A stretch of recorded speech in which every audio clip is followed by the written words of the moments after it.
C'est la journée nationale de la résistance.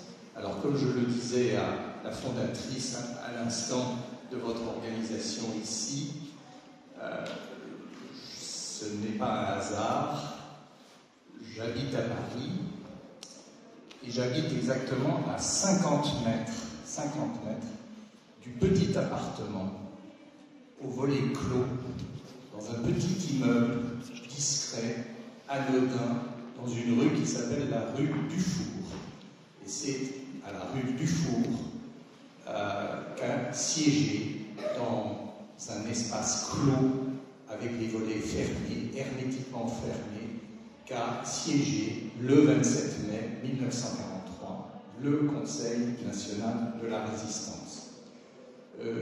Tous les matins, quand je pars en bicyclette à mon cabinet, je suis avocat, donc j'appelle ça mon cabinet, et je vais en bicyclette, je passe devant la plaque, je vois la plaque devant cet immeuble.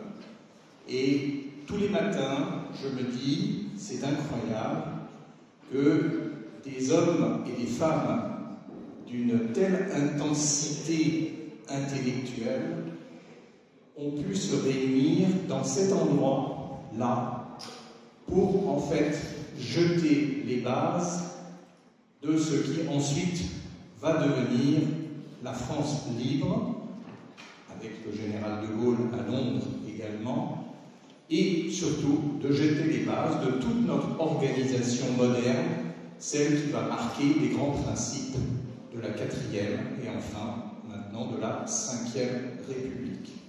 Parce que ce Conseil national de la résistance, comme notre président vient de le rappeler, réunissait toutes les composantes de la résistance. Donc aussi des gens qui, certains étaient communistes, certains étaient centristes, certains étaient quasiment des conservateurs.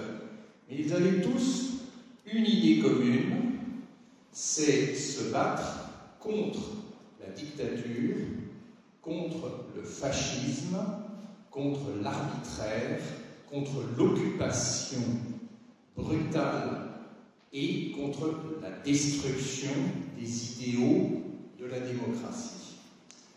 Et c'est un peu comme ça que j'en arrive à parler aujourd'hui devant vous de mon aïeul. Parce que c'est une vieille histoire finalement. Vous savez, moi, je ne suis pas né pendant la guerre, je suis né après la guerre. Je suis un enfant de l'après-guerre. Et je parle de mon grand-père. C'est même pas mon père, c'est mon grand-père. Et il faut se projeter, il faut que tout le monde se projette. Vous me regardez, vous me dites, ça c'est déjà un vieux monsieur qui parle. Et en plus, c'est un vieux monsieur qui parle de son propre grand-père. Mais la raison qui nous intéresse aujourd'hui, c'est qu'on peut parler de personnages, hommes ou femmes, qui ont 200 ans, 300 ans, 400 ans d'histoire, du moment qu'ils sont un marqueur dans l'histoire et qu'ils portent un message dans l'histoire. Et cet aïeul, mon grand-père, le père de mon père, a effectivement une figure à caractère historique. Alors pourquoi Bolène? Parce que Bolène a été, à un moment de sa vie, le lieu où, grâce à la solidarité de la population de Bolène, cet homme qui était pourchassé, qui était en exil, qui était en fuite, qui devait porter un faux nom, on va y arriver tout de suite, qui portait des faux papiers, eh bien, a trouvé refuge à Bolène. Et d'où l'organisation aujourd'hui de cette manifestation avec le concours de l'Association nationale des anciens combattants résistants et aussi avec le concours de notre ami Daniel Ivkovic, ici présent. Alors je me présente, mon nom c'est Christian Roth, lui-même fils de Ernst Roth. On prononce Roth à l'allemande, puisque c'est un O long. Je sais qu'il y a une professeure d'allemand parmi vous, et donc elle comprendra tout de suite, c'est le O long. Voilà. C'est une famille qui vit en Allemagne. Ernst Roth est né en Allemagne, dans une région de l'Allemagne, et il est d'une famille ouvrière où on a des idées socialistes, plus exactement social-démocrates. Et là, très vite, alors que l'Empire allemand s'écroule en 1918, au milieu du tumulte des comités révolutionnaires de 1918, il choisit la voie du journalisme. Et devenu journaliste, il s'engage en politique. Il est journaliste dans un journal, on va dire, de gauche, La Voix du Peuple, en allemand dit Volksstimme, et où il devient rédacteur politique à l'âge de 21 ans. C'est extraordinaire, à 21 ans, il est déjà engagé. Et très vite, son idéal de vie, c'est de se battre pour des idéaux d'égalité, de justice, etc. Et finalement, très jeune, il se présente aux premières élections, aux élections de ce qu'on appelait avant le nazisme. Vous savez, le nazisme, ça commence en 1933. Et lui, donc, se présente aux élections du Reichstag. L'élection au Reichstag, aujourd'hui, c'est l'équivalent, si vous voulez, de l'Assemblée nationale. C'est l'équivalent du Bundestag allemand, mais qui est l'équivalent de notre Assemblée nationale en France. Donc, le voilà qui se présente aux élections du Reichstag en 1932. Et gardez bien cette date en tête, parce qu'en 1932, c'est la dernière élection libre. Quand je dis libre, c'est la dernière élection démocratique de l'Allemagne de l'époque, avant que Hitler n'accède au pouvoir. Et il est élu député social-démocrate de son arrondissement électoral.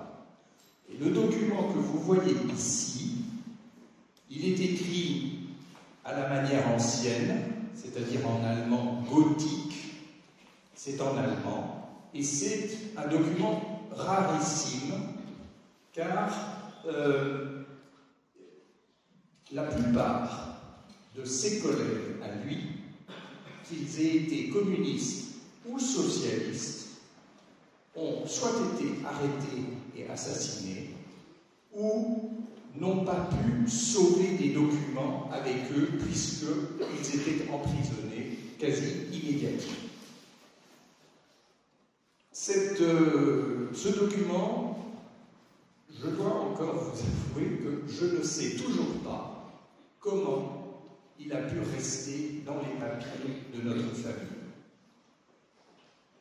Mais en tous les cas, c'est la carte de transport d'un député du Reichstag. Vous savez, c'est comme chez nous, ici en France, les députés à l'Assemblée nationale bénéficient d'un titre de transport gratuit à la SNCF. Eh bien, lui aussi avait droit à un titre de transport que vous voyez là, pour voyager sur le réseau allemand des chemins de fer. Et la carte, si vous regardez la date, elle est établie le 10 mars 1933 pour la 8e session parlementaire, ici. Vous voyez, Wahlperiode, 8e session parlementaire. Cette 8e session parlementaire, elle n'aura jamais lieu. Pourquoi? Parce que le 20 mars 1933, le président la République allemande, le maréchal Hindenburg désigne Hitler comme chancelier. Et à ce moment-là, déjà, tous les députés communistes sont arrêtés, les députés socialistes sont tous inquiétés, et le 20 mars 1933, c'est la dictature allemande, la dictature nazie qui se met en place. Alors, après, c'est la fuite. Ernst Roth va devoir quitter. Il est recherché par les milices nazies et sa famille habite dans l'ouest de l'Allemagne. Là, on parle d'une carte, il est à ce moment-là, il est à Berlin. Or, l'Allemagne, c'est grand. Donc, il faut fuir. Et sa famille habite à l'ouest de l'Allemagne, près de la frontière avec la France. Je pense qu'on peut passer au slide suivant. Et là, dans la première étape, peut-être, oui, c'est ça, ou la deuxième, la suivante. Voilà. Là, vous voyez, eh bien, il va trouver très rapidement, après un petit passage de refuge à Saarbrück. Saarbrück, je ne sais pas si vous voyez sur la carte où est Saarbrück. Saarbrück, c'est dans l'est, à l'est de la France, de l'autre côté de la frontière de la Moselle et donc de la Sarre. La particularité de Saarbrück, à l'époque, c'était que c'était un territoire qui n'était pas rattaché vraiment à l'Allemagne, c'était un territoire qui se trouvait sous l'autorité de la Société des Nations. Alors, je vous assène de tas de choses en même temps, mais la Société des Nations, c'était l'ancêtre de l'ONU, et la Société des Nations avait pour mandat de gérer, après la guerre de 1918, le territoire de la Sarre. Et Saarbrück était la ville principale de ce territoire. Et par définition, ce territoire n'était pas nazifié à ce moment-là. La famille de mon aïeul fait une étape à Saarbrück, mais très vite, malheureusement, on va dire la peste brune, comme on l'appelait à l'époque, eh bien, prolifère et ils doivent fuir Saarbrück pour aller où? Se réfugier en France. Et en France, si on peut revenir au slide d'avant, voilà. En France, ils vont se réfugier en Alsace, à Strasbourg. Et là, à Strasbourg, ils vont recevoir une carte certificat d'identité et de voyage, et relisez bien en dessous, pour les réfugiés provenant d'Allemagne.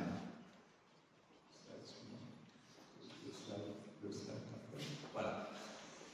Et regardez bien, ce document n'est pas valable pour l'Espagne, et pour tous les, mais il est valable pour tous les pays sauf l'Allemagne. Et le titre est établi le 25 mars 1938 et il expire le 24 mars 1939. Donc c'est un certificat de voyage qui va être valable une année. La famille Roth s'installe à Strasbourg en 1935, 34 et 35, et va ensuite rester à Strasbourg et donc se voir délivrer ce document-là. Ça, c'est un document que l'on délivrait à tous les réfugiés en provenance d'Allemagne dans le cadre d'une libérale qu'avait instauré le gouvernement du Front populaire en 1936. On peut passer au slide suivant. Et pendant le séjour à Strasbourg, mon aïeul, ici, accompagné de ma grand-mère, sa femme, qui s'appelle Margaret, lui était chargé de diriger le groupe de résistants allemands en France. Résistants allemands en France. Résistants contre le nazisme qui prévalait en Allemagne. Et là, on le voit à l'occasion d'un voyage qu'il fait de Strasbourg à Paris. Et le fond que vous voyez là, c'est le château de Versailles.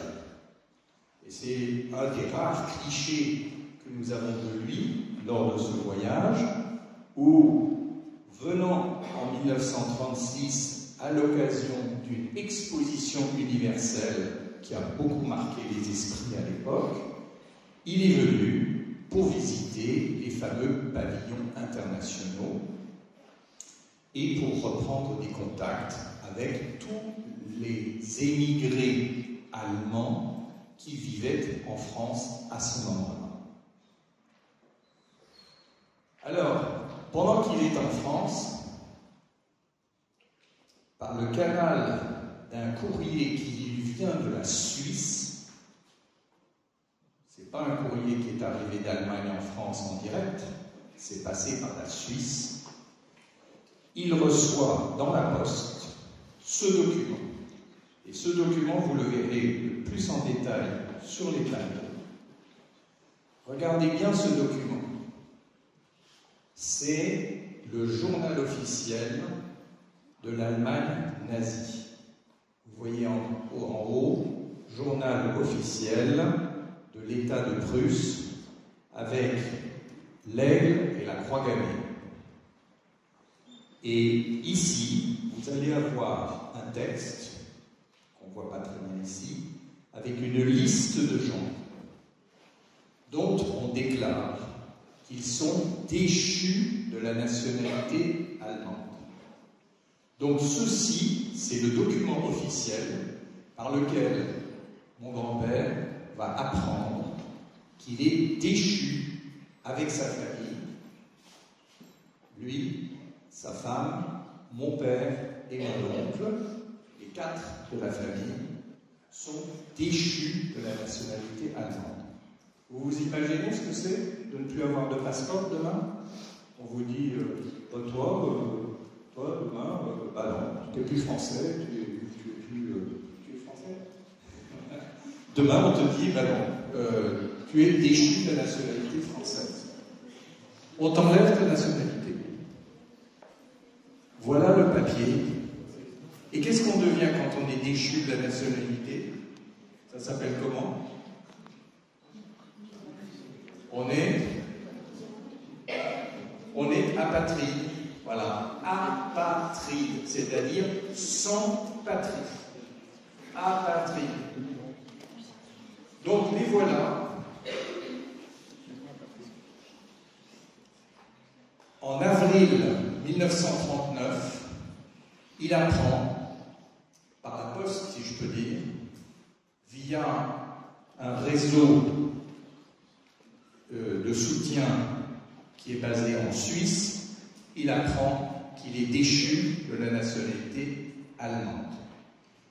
Donc vous devez imaginer que Ernst Roth, député du Reichstag, en fuite, recherché par la police secrète allemande, est déchu de la nationalité allemande. Alors qu'est-ce qui se passe à ce moment-là? Peu de temps après le mois d'avril 1939. En septembre 1939, qu'est-ce qui se passe? Tout le monde est au courant? C'est le début de la guerre. C'est le début de la guerre. La France déclare, avec l'Angleterre, elle déclare la guerre à l'Allemagne parce que l'Allemagne a envahi la Pologne. La Pologne a appelé au secours la France et l'Angleterre. Il y a la déclaration de guerre et ensuite les armées allemandes envahissent la Belgique et arrivent par le nord de la France et commencent à entrer militairement en France. À ce moment-là, la législation en France est une législation de guerre. Et tous les étrangers, qu'ils soient de nationalité espagnole, italienne, allemande, autrichienne, sont déclarés ennemis de la nation. Et on les regroupe dans des camps d'internement. Donc, Ernst Roth, immigré allemand en France, est envoyé dans un camp d'internement.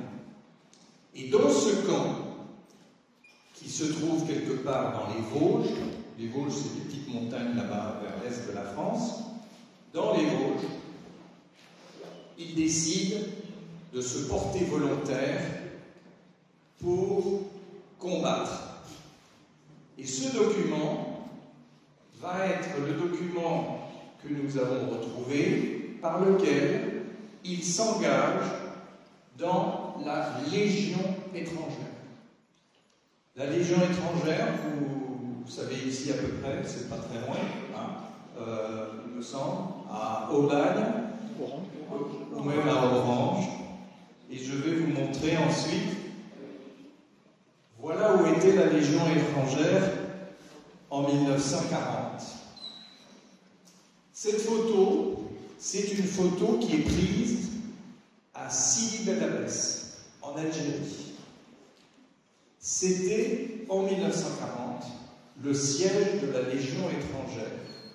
Là où, eh bien, les légionnaires étaient envoyés quand ils s'étaient portés volontaires pour combattre.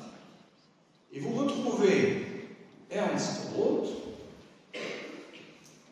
député du Reichstag, émigré apatride, légionnaire à la Légion étrangère à Sidi Bel Abbès. Je n'ai jamais visité à Orange ou à Aubagne, me semble-t-il, le siège de la Légion. Mais il paraît que cette statue ici, ce globe terrestre, a été transporté au démantèlement en 1962 de Sidi Bel Abbès vers cette région-ci. Donc on retrouve exactement ce monument-là que vous voyez au centre. Vous le retrouvez ici, pas loin, à peut-être 50 km d'ici. On peut passer. Et le voilà, pris en photo, en tant que légionnaire, en 1940, pendant la période de la guerre où la France mène la guerre contre l'Allemagne. Et à la fin de 1940, après que l'armistice, vous savez l'armistice qui a été déclaré entre Pétain et Hitler, on va appeler ça le traité honteux, voilà, et qu'est-ce que ça marque d'ailleurs cet armistice? C'est le début de quoi en France? C'est le début de la collaboration, c'est le début de la collaboration entre Vichy et les nazis. Lui, sa période militaire est finie, et il reçoit, comme vous au lycée, vous allez recevoir ça aussi, un certificat de bonne conduite. Peut-être que tout le monde va recevoir un certificat de bonne conduite, c'est sûr. Voilà. Il reçoit donc un certificat de bonne conduite, ici, on ne le lit pas très bien, mais c'est en octobre 1940 qu'il reçoit un certificat de bonne conduite. Alors, c'est là où va commencer la vraie histoire. Parce que, jusque-là, tout ça, dans ma famille, on connaissait cette histoire par cœur. On savait très bien, oui, le grand-père, il avait été en Afrique du Nord. D'ailleurs, d'Algérie, il avait été muté au Maroc, à Marrakech, et puis même plus loin dans le désert, à Ouarzazate, etc. C'était la grande légende dans la famille. Le grand-père à Ouarzazate. Mais en 1940, quand il est démobilisé, on lui dit, monsieur le légionnaire, il faut rentrer chez vous. Et où est-ce qu'on rentre chez soi? On ne peut pas rentrer en Allemagne. Et on ne peut pas non plus rentrer à Strasbourg, dernier domicile de la famille Roth. On ne peut pas rentrer à Strasbourg. Pourquoi? Parce que Strasbourg est devenue allemande en 1940. Le Reich nazi a annexé l'Alsace et la Moselle. Il n'y a pas de traité, il n'y a rien. Monsieur Hitler, avec son gouverneur qui s'appelait Wagner, a dit l'Alsace, la Moselle, c'est à nous. Rien. Pas de traité, rien, on occupe. Et on dit à ce moment-là à monsieur Roth, vous rentrez chez vous, à Strasbourg.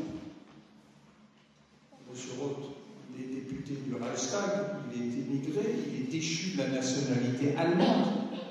Comment il peut rentrer chez lui?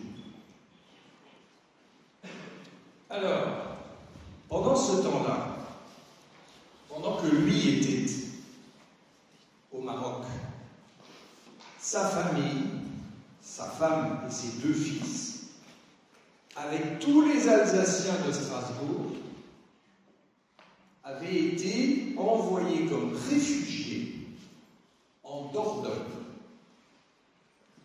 Et plus tard, de Dordogne à Bologne. Alors regardez, je vais vous expliquer ce que signifie ce petit papier. Vous voyez, le maire de la commune de Ribérac autorise M. Roth-Ernest à emporter, ça ne savait pas écrire, à emporter, la secrétaire n'avait pas bien étudié son orthographe, à emporter ses bagages de Ribérac à Bolène, voire ordre de réquisition de la préfecture. 24 avril 1941. Quand Ernst Roth est envoyé en Algérie, sa famille s'enfuit avec le reste de la population alsacienne vers la Dordogne. Et malheureusement, vous savez que la France, à ce moment-là, elle est divisée en 2. Il y a la ligne de démarcation, la zone occupée, la zone libre. Et sa femme et ses 2 fils sont du mauvais côté, du côté de la zone occupée. Pas de chance. Lui ne peut pas les rejoindre. Il ne peut pas rentrer à Strasbourg et il ne peut pas rejoindre sa famille parce qu'elle est en zone occupée. Donc qu'est-ce qui va se passer? Eh bien, la grand-maman, enfin ma grand-maman, avec ses 2 petits-enfants, elle va passer la ligne de démarcation avec des passeurs. Alors il n'y a pas de document, on n'a pas le titre, on n'a pas le billet de transport pour passer la ligne de démarcation. Mais elle va passer la ligne de démarcation pour passer d'un côté à l'autre. Et là, elle va passer à Ribérac. Parce que Ribérac, c'est juste de l'autre côté. C'est en zone libre. Ribérac, pour vous donner une idée, c'est près d'une ville qui s'appelle Périgueux. Vous avez entendu parler de Périgueux? Ça vous dit quelque chose? Périgueux, c'est dans l'ouest, dans l'ouest de la France. C'est de l'autre côté du Massif central. Et là, eh bien là, grâce à l'entremise de gens fort sympathiques qui sont à Bolène. Je reviendrai là-dessus tout de suite. Grâce à des gens très sympathiques à Bolène, eh bien, ils reçoivent l'autorisation d'emporter leurs bagages de Ribérac à Bolène en avril 1941. Alors, les gens très sympathiques à Bolène, il y en a un ici qui est le descendant de cette famille, c'est la famille Ikovic. En fait, la famille Ikovic, à Bolène, vous les connaissez peut-être, ce sont des apiculteurs, et la maman de M. Daniel Ikovic ici, elle s'appelait Madame Rapp, et elle était la secrétaire de la mairie à Bolène. Et c'est elle qui a organisé, avec le soutien d'un pasteur protestant, l'arrivée de la famille à Bolène. Et à Bolène, on se dit bien que Ernst Roth, ça fait pas très français. Margaret Roth, ça fait pas très français. Et mon père, il s'appelle Ernest, mais il s'appelle surtout Wolfgang. Vous imaginez Wolfgang Roth?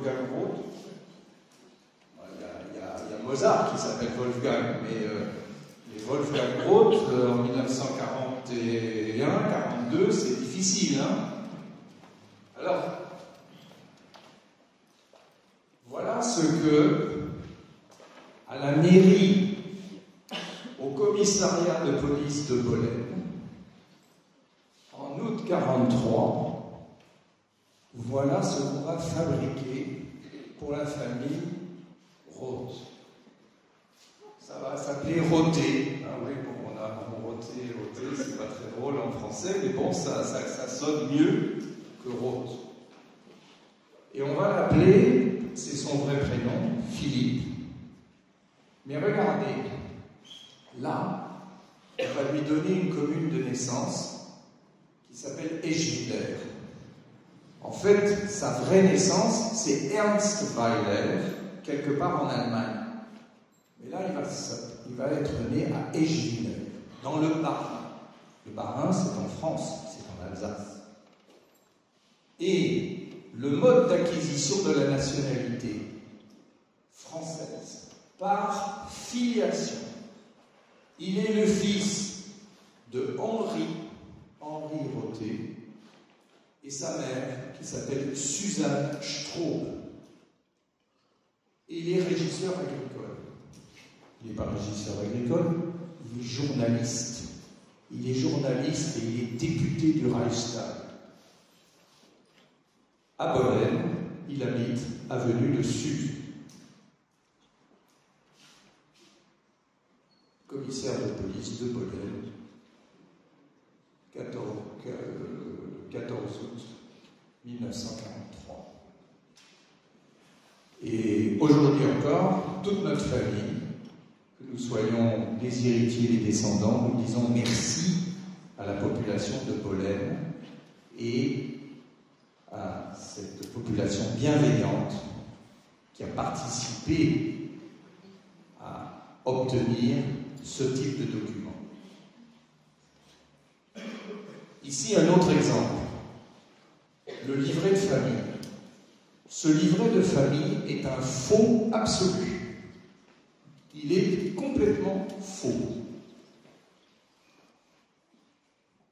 Il est marqué ici, mariage entre Philippe et Ernest Roté, né, alors le 28 avril 1901, c'est juste, il est né à Eschwiller, de nouveau, dans le département du Bas-Rhin.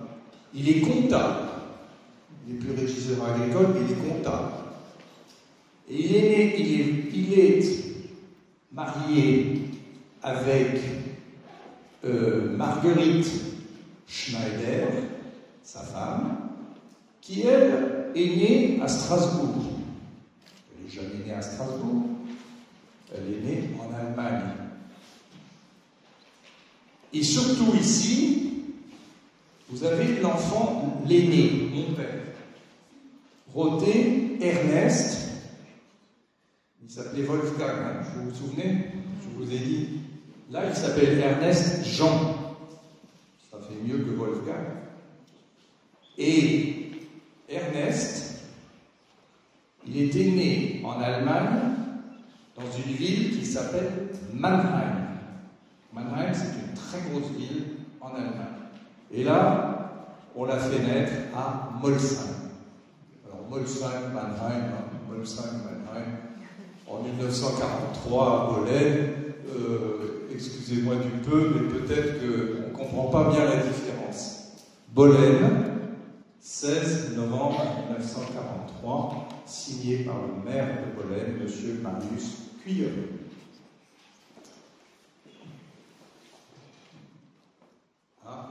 Vous voyez ce qu'on peut faire. Je ne sais pas si aujourd'hui on peut faire ça encore. Parce qu'avec la biométrie, avec les documents infalsifiables, avec tout ça, je ne sais pas. Bon, on passe.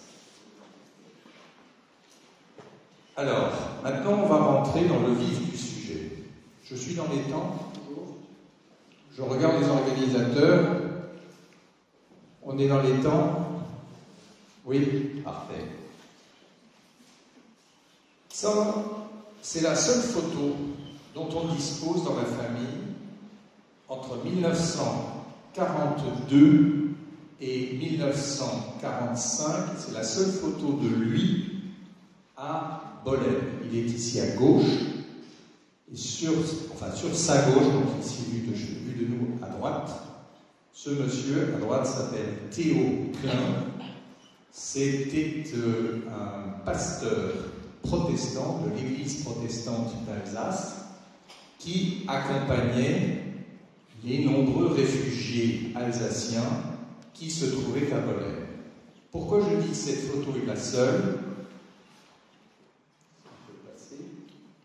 Parce que dès 1942,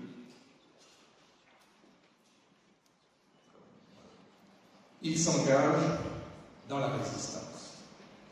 Et ça va être le début de ce parcours de combat armé qui, dès 1942, début 1942, en se disant « Ok, je suis à Bolène, je suis dans le refuge de Bolène. » Mais Bolène, c'est un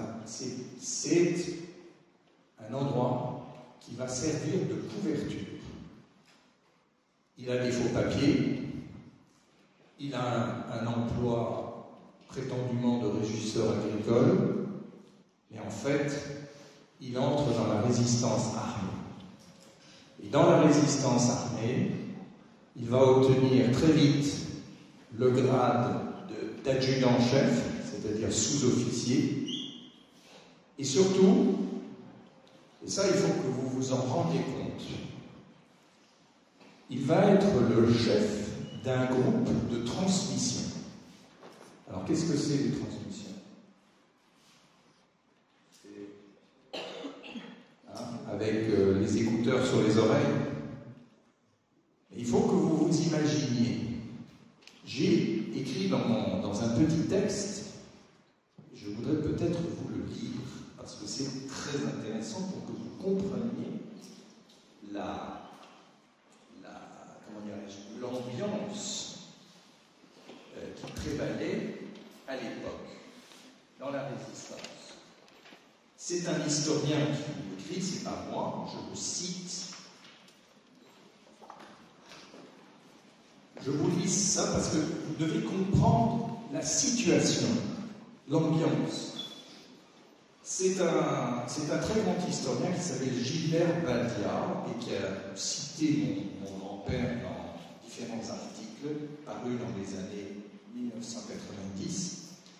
Il dit ceci: écrire, voir, esquisser une histoire de la participation des antifascistes allemands au combat de la résistance est une tâche impossible. Leur expérience, cette facilité avec laquelle ils s'adaptaient aux conditions de vie difficiles, leur habileté à résoudre les petits problèmes quotidiens, leur valurent le respect et l'amitié de leurs camarades. Ainsi fut rendue possible leur intégration au sein des maquis français.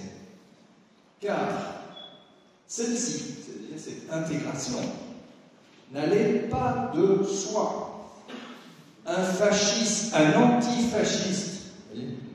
antifasciste allemand n'était-il pas d'abord un Allemand? Sa langue, ses habitudes de vie faisaient de lui non seulement un étranger, mais un étranger singulièrement proche de l'ennemi. On peut donc imaginer la somme de préjugés qu'il fallut jeter par-dessus bord avant que ne règne dans le groupe une camaraderie franche et loyale. Et je cite un autre texte que j'ai lu récemment, c'est Georges Bernanos, vous savez, l'écrivain célèbre, qui rencontre Stefan Zweig, vous savez, l'écrivain autrichien Stefan Zweig, qui a écrit la vie d'autrefois. Et il était en exil au Brésil, et il disait ceci: partout où il y a un Allemand, qu'il soit prêtre ou nonne, il y a un espion potentiel. Alors, c'est ça qu'il faut que vous compreniez. Le bonhomme là, dans sa photo, qu'on va voir tout de suite, c'est un Allemand. Alors il est antifasciste, il est député du Reichstag. Ah, on peut passer, mais le voilà. C'est là, vous allez là-bas. Il est adjudant-chef dans son groupe de renseignement. Ici. Et là, vous voyez exactement son importance. Il est au centre. C'est lui, là.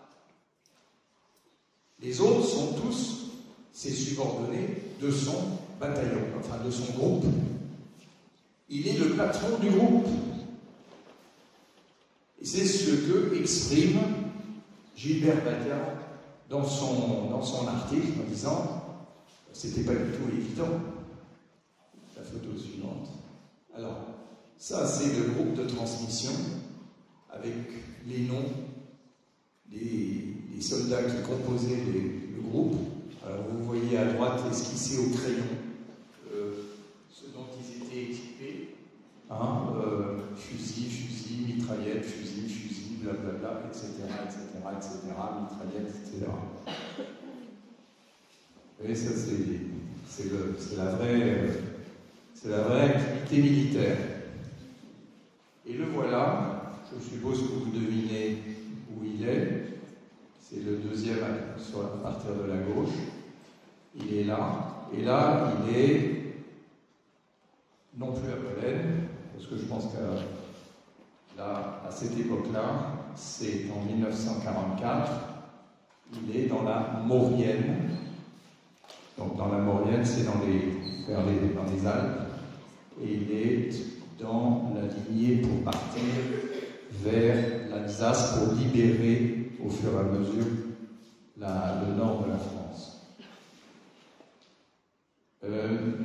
Ici on peut passer, ça c'est sa carte de membre des FFI, des forces françaises de l'intérieur. Vous voyez ses états de service.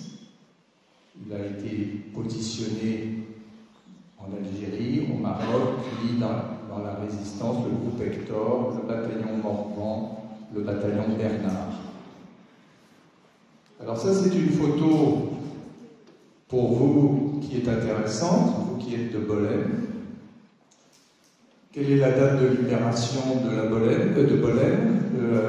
Oui 26 août 1944. 26 août 1944, Bolène est libérée par des troupes américaines qui arrivent à Bolène.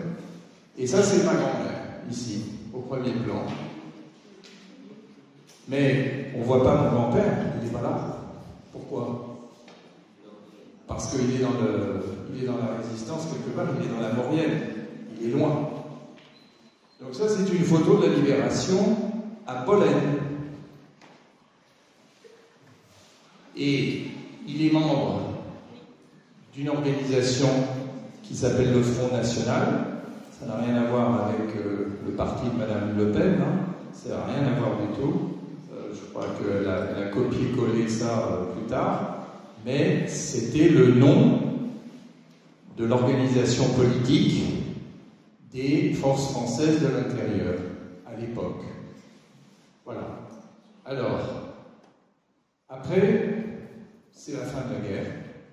1945, l'Allemagne est vaincue, etc. Et Ernst retourne de là où il vient, c'est-à-dire il retourne en Allemagne. Et en Allemagne, il se présente aux premières élections libres de l'Allemagne nouvelle en 1947, à la première législature, et il est élu au premier Bundestag. Ici, voilà, vous voyez, 14 août 1949, il est député du premier Bundestag de la République fédérale d'Allemagne. En devenant député du premier Bundestag, il va faire partie des premiers élus qui sont les auteurs de la Constitution allemande, ce qu'on appelle la loi fondamentale. Et, dernière photo, le voilà quand il est avec sa carte. Donc maintenant, vous vous souvenez de la carte de transport, la carte de transport qu'on a vue tout au début, et le voilà. Exactement, eh bien, 20 ans après. Et la particularité, sa particularité à lui, c'est qu'il a été le seul parlementaire allemand à avoir été élu au Reichstag en 1932 et au Bundestag en 1949. Donc il a cette gloire, si on peut dire. Et si à Berlin, un jour vous allez à Berlin, vous visitez le Bundestag, il y a une commémoration, il y a une salle qui porte son nom, à cause de ce qu'il a cette double qualité d'avoir été élu avant et après. Il était aussi le délégué de l'Allemagne à Strasbourg au Conseil de l'Europe. Le Conseil de l'Europe, c'est quelque chose, c'est une organisation générale qui réunit l'ensemble des pays de l'Europe continentale. Ce n'est pas à confondre avec l'Union européenne. Et il était le délégué de l'Allemagne au Conseil de l'Europe. Et sa carrière, si on peut dire, politique, s'est terminée très brutalement parce que en 1951, c'est-à-dire à l'âge de 50 ans, vous vous souvenez, il est né en 1901, à 50 ans, il est à la tribune du Conseil de l'Europe, il est en train de faire un discours, et là, tout à coup, il se sent pas bien, il s'effondre, et il meurt un jour après. Et donc, à l'âge de 50 ans, ce monsieur, en pleine carrière, si vous voulez, eh bien, décède à Strasbourg, en plein discours, devant le Conseil de l'Europe. Donc, voilà la biographie de celui qui, à Bolène, était un réfugié, route de Suse, enfin avenue de Suse, et qui donc a bénéficié de cet extraordinaire soutien de la population, des administrations, du tissu local. Mais pour faire quoi finalement? Pour être un bâtisseur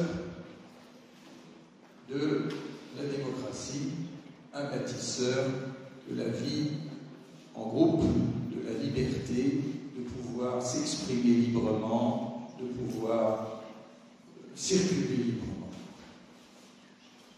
Aujourd'hui, vous êtes aujourd'hui dans vos années d'études.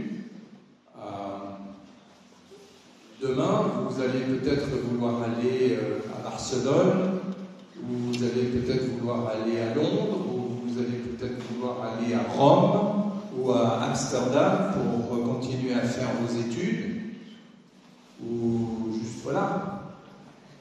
Qu'est-ce que vous avez comme document pour aller là-bas? Vous avez besoin de quoi pour voyager, pour aller à Barcelone ou à Amsterdam? Hein? Une carte d'identité.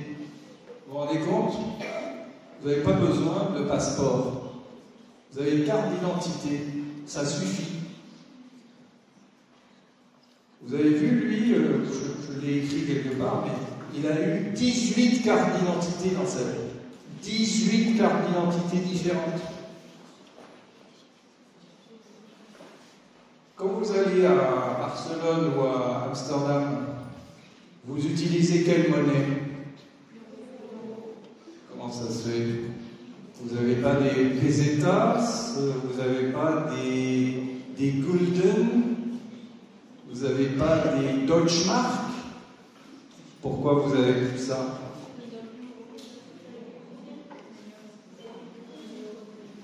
Parce que c'est l'Union européenne.